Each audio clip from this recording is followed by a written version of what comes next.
Herschel Walker likes to talk tough. I'm ready for Senator Warnock. When he's ready to debate, he called the time, he make the plays, I'm ready to go. But the truth? Raphael Warnock has accepted 3 invitations to debate his opponent, Herschel Walker. Yet Herschel Walker still refuses to agree to any debates.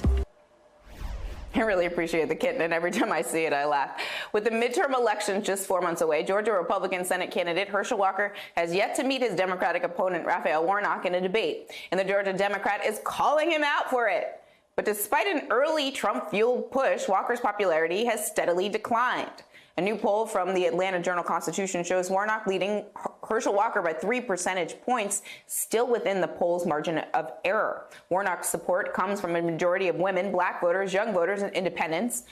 But it is not all good news. Let's talk about some of the other races as well. The same poll suggests Governor Brian Kemp has been able to keep his lead over his Democratic challenger, Stacey Abrams. So joining me now to talk about all things Georgia, Greg Bluestein. He's a political reporter for the Atlanta Journal-Constitution, also the author of the book Flipped, How Georgia Turned Purple and Broke the Monopoly on Republican Power. I highly recommend it. If you want to understand what's happening in American politics right now, Georgia is definitely the microcosm. So, Greg, this new poll, it really suggests that Raphael Warnock is seeing a steady increase in support. I don't know if it's the kitten, probably the kitten. The kitten really was a good touch there. But it's not necessarily trickling down to Stacey Abrams in terms of how she stands in the race against Kemp. Break all of this down for us.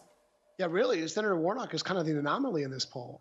He's the only Democrat doing well in all 4 campaigns that we polled. And Joe Biden, who remains underwater in Georgia, he's at 60% disapproval. So things are looking really tough for Democrats right now. But there are still close races. As you mentioned, Stacey Abrams is 5 points back from Governor Kemp. But one of her biggest problems is soft African-American support. She has only about 80% support from black voters in our poll. Democrats in Georgia routinely exceed 90%. So she has some ground to make up.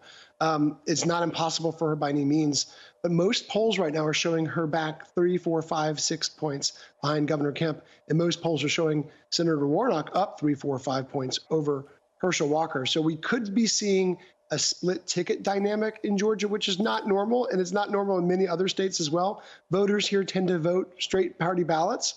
And we could be seeing the first indications that there are at least a small but important segment of voters who are either holding their nose if they're Republican and voting for Senator Warnock, or if they're Democrat. There are some voters that we've talked to who might not like everything Governor Kemp does, but they like overall his first-term record in Georgia, and they're voting for him and also voting for Democrat on the Senate race.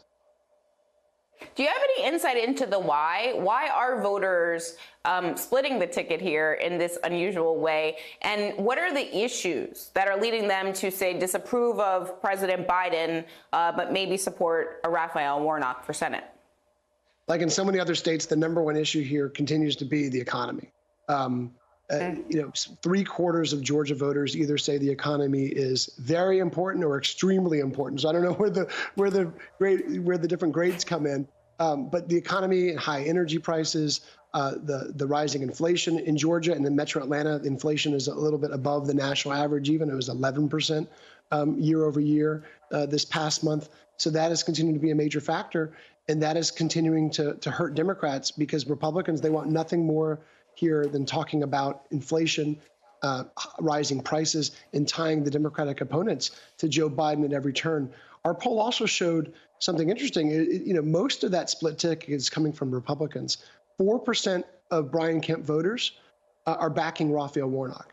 So that's evidence of Republicans who just can't stomach Herschel Walker. They're worried about lies, exaggerations. They're worried about his false statements, his inability in some cases to answer simple questions. Some of them are worried about the fact that he won't debate Raphael Warnock, and some of them, just, of course, just simply like Raphael Warnock. They have no reason to vote against him, in their words.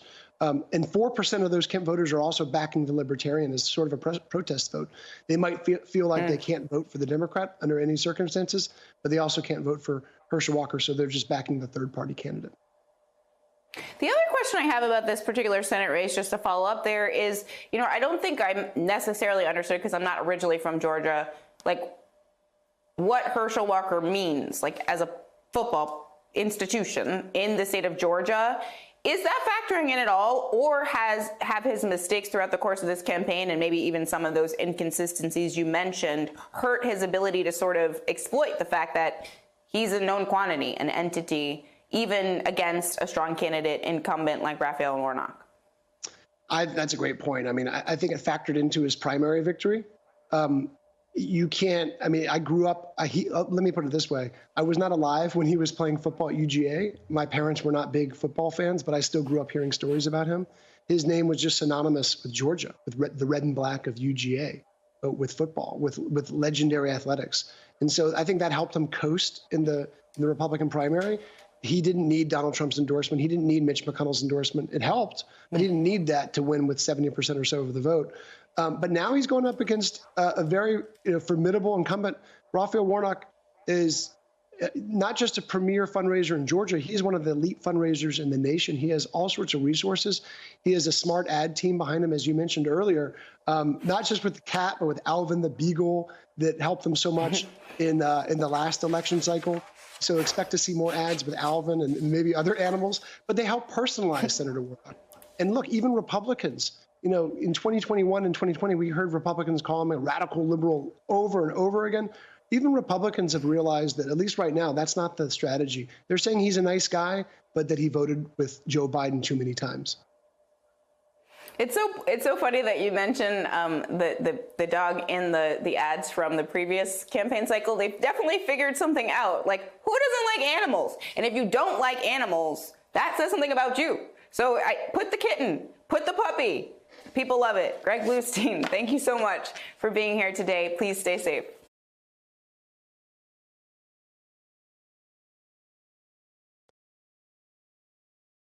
Hi, I'm Zerlina Maxwell. Thanks for checking out our channel on YouTube. You can see more from Zerlina by clicking any of the videos on this screen, and make sure you subscribe below to stay up to date on the day's biggest stories. Thanks for watching.